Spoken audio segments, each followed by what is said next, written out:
Alright, right now I'm going to answer a question on what to do if your parents want you to do something different from what you want to do, And the thing to remember is your parents really love you, okay? Always remember that they're not some kind of masters that just want you to do things. It is because they love you and want the best for you that they tell you to do certain things or not to do certain things. Now, as you keep that in mind, let's say they want you to become a doctor, just throwing that out there, and you don't want to become a doctor. You don't even want high school education or like college education altogether. You want to start your own business. How do you deal with something like that? And here's how I would approach the subject and how I have approached it in my life. My parents really want me to get a bachelor's degree in any field. They just want me to have a degree from college because it creates security in future life, because you have some kind of degree which shows you have education. And I really rebelled against that because I understand and I feel like I have the power to create my own business and to run my own business, and I believe that that's what God wants me to do. But at that point I'm wrong, because while I'm under my parents' guidance, my God wants me to obey my parents. Now, the first thing you can do is reason with your parents. If you have a different substitute of something that you want to do other than what your parents told you, talk to them. Say, hey mom, dad, this is what I want to do. I don't want to go to a medical degree. I want to go into this degree. That's if you have a substitute. And reason with them a little bit, and probably they will agree and they will let you do what you want to do. But if you don't have a reasonable answer, or if they don't want to agree to your answer, the only choice left is to obey them.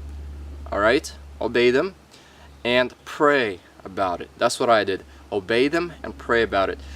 They wanted me to go to the university, so I joined the university, but I didn't want to go to a university, nor did I want to major in anything. I just want to start my own business and promote my own fitness company, get a certificate for personal training or something like that, read a lot of books on the subject, and I'll be self-educated and well off to go with it.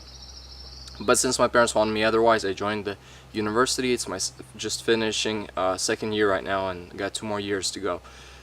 I was praying about it and saying, God, you know my desire. Just follow along with me, and please, let it happen the way you want it to be done. And the more I go to the university, the more I see how my parents were correct. Because although I don't like the way they teach, and I don't like the whole concept of it, that I have to take a bunch of general ed classes and stuff, it does expand my worldview. And it took me around 3 years for that to change in my mind, for me to start liking it more and more, because I hated it when I began. And I am learning to walk by the will of God even when it's difficult, and He does give you joy in whatever it is He wants you to do. Because He doesn't give you to do things for no reason whatsoever. There's a reason for everything, and there's a purpose for everything. So whatever your parents want you to do, reason with them if you have a substitute. If you don't have a substitute, obey them, follow along with it, and pray about it. God will suffice, and God will provide. And the last thing, if your parents don't want anything from you specifically, then watch my video on independent singles, because that's probably how you should live. Basically, search the things of the Lord and do the things of the Lord, and He will provide everything else for you. And whether it means to work a certain job or to major in a certain degree that you feel called God wants you to go, do it, and do it with all your heart as for the glory of God. And that's how you should deal with parents who want you to do different things from what you actually do. And I'm sorry, the single video, I'm going to put it right here in the corner. It's just this video was turning out too long, so I split it into 2 different ones. God bless you guys. Bye-bye.